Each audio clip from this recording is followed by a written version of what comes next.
আসসালামু আলাইকুম। সংবাদে আপনাদের সবাইকে স্বাগত। সংবাদ শিরোনাম। পিআর ও শাপলা প্রতীকের দাবি প্রভাব ফেলবে না নির্বাচনে, বললেন ইসি আনোয়ারুল।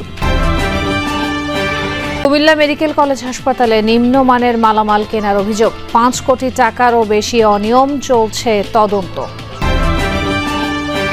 জলাবদ্ধতার মধ্যেই যশোরের ভবদহে চলছে দুর্গাপূজার প্রস্তুতি। দেবীকে বরণ করে নিতে সাধ্যমতো আয়োজনে ব্যস্ত সনাতন ধর্মাবলম্বীরা। কষ্টে করতে আসছে, দান চাল কবে হবে না হবে তার তো ঠিক নেই। ছেলেপেলেদের একটু কেনাকাটা করেছি পুজোর দিনাদায়ক হয়ে। জামায়াতের পিআর পদ্ধতি আর এনসিপির শাপলা প্রতীক দাবি জাতীয় নির্বাচনে কোনো প্রভাব ফেলবে না, এই মন্তব্য করেছেন নির্বাচন কমিশনার আনোয়ারুল ইসলাম। সকালে চাঁপাইনবাবগঞ্জের শহীদ সাটু হল মিলনায়তনে এক কর্মশালায় অংশ নেন তিনি। বলেন, বিগত নির্বাচনে ভোট কারচুপির সাথে যারা জড়িত ছিলেন তাদের আগামীতে দায়িত্ব পালন করতে দেয়া হবে না। জানান, ত্রয়োদশ জাতীয় সংসদ নির্বাচন আয়োজনের জন্য কমিশন প্রস্তুত রয়েছে। বিদ্যমান আইনের আওতায় চলছে সকল প্রস্তুতি, এমনটাও জানান ইসি আনোয়ারুল ইসলাম।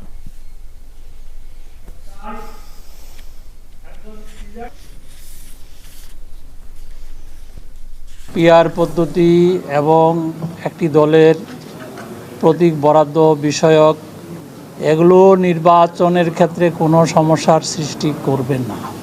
নির্বাচন কমিশন সাংবিধানিক প্রতিষ্ঠান, বিদ্যমান আইনের আওতায় সে সমস্ত কাজ করে যাচ্ছে এবং করবে।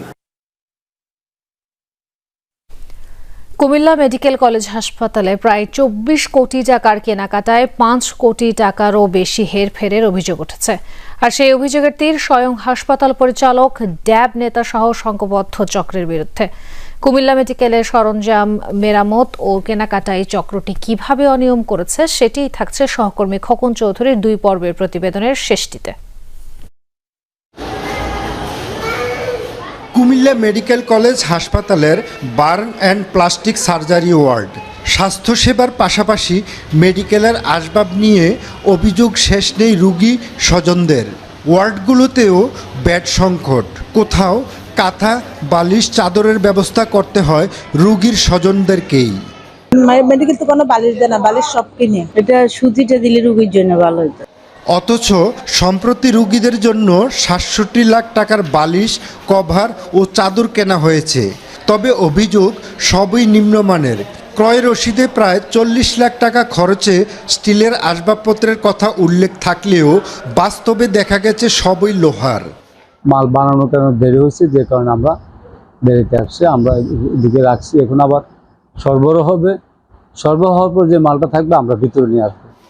হাসপাতালের বিভিন্ন যন্ত্রপাতি মেরামত খরচ দেখানো হয়েছে 1,70 লাখ।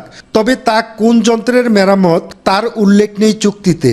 হাসপাতালের এমএসআর গ্রুপে 21 কোটি টাকার বেশি পণ্য কিনেছে কেবল 2টি প্রতিষ্ঠানের কাছ থেকে। অভিযোগ রয়েছে সেই 2টি প্রতিষ্ঠানের নিয়ন্ত্রণে আর কেউ নয়, বরং দুর্নীতির দায়ে জেলে থাকা সাজ্জাদ মুন্সি। সবকিছু দেওয়ার পরে বিলগুলা নিয়ে আইসা জোর করে আমার থেকে স্বাক্ষর দিয়েছে, শুধু স্বাক্ষরে আমি দিচ্ছি। এখানে আরেকটা ছিল যে ডাক্তার MM হাসান, উনি তো আরো বিশাল প্রভাবশালী লোক, মানে এই ব্যাপার আরিফ হায়দার অনেক কিছু বলছে, শুনছেন তো।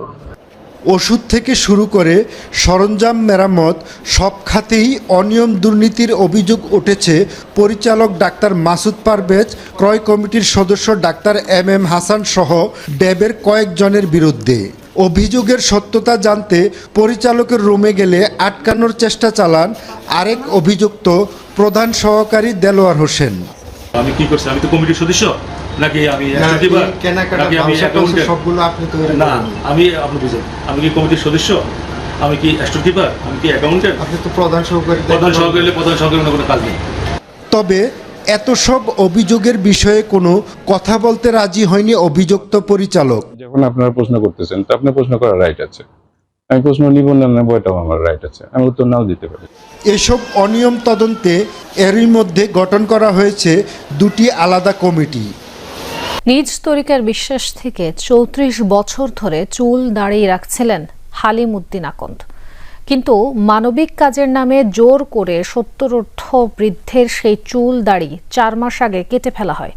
ভিডিও আপলোড করা হয় সামাজিক মাধ্যমে, যা সম্প্রতি নতুন করে আলোচিত সমালোচিত। হালিম আখন্দি প্রথম ভুক্তভোগী নন।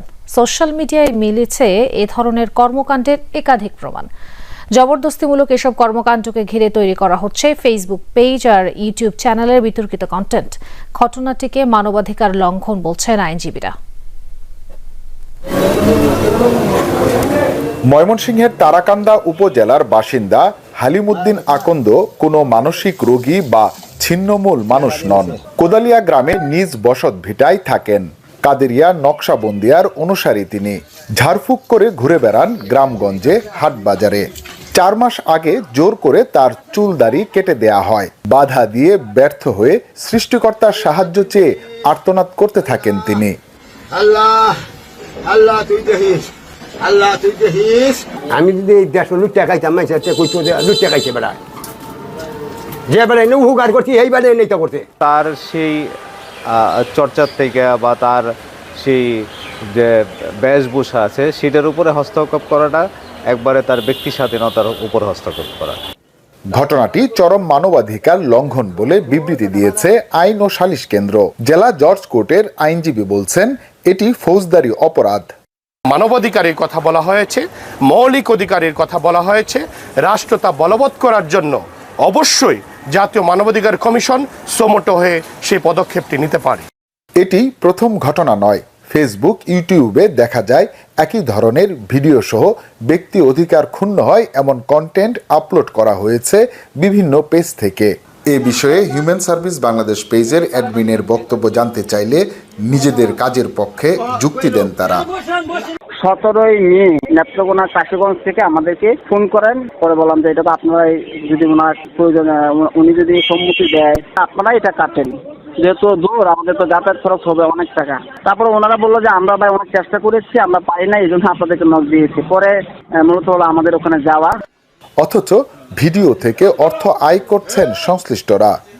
ডলার ইনকামের জন্য একটি অনৈতিক প্রতিযোগিতা শুরু হয়েছে। এই প্রতিযোগিতাটিকে যে কোনোভাবে রাষ্ট্র রোধ করতে হবে।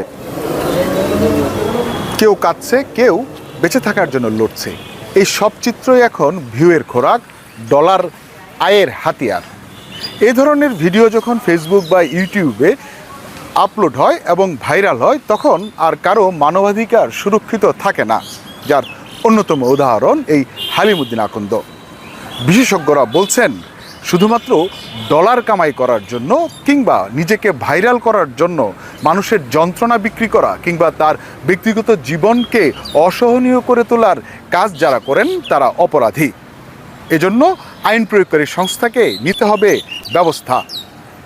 হুসাইন শাহিদ, যমুনা নিউজ, ময়মনসিংহ। কুষ্টিয়ার কুমারখালীর কয়া গ্রামে আয়োজন করা হয়েছে ফুটবল ম্যাচের। কিন্তু খুবই জনপ্রিয় একটি খেলা, ফুটবল খেলা। ঠিক সেই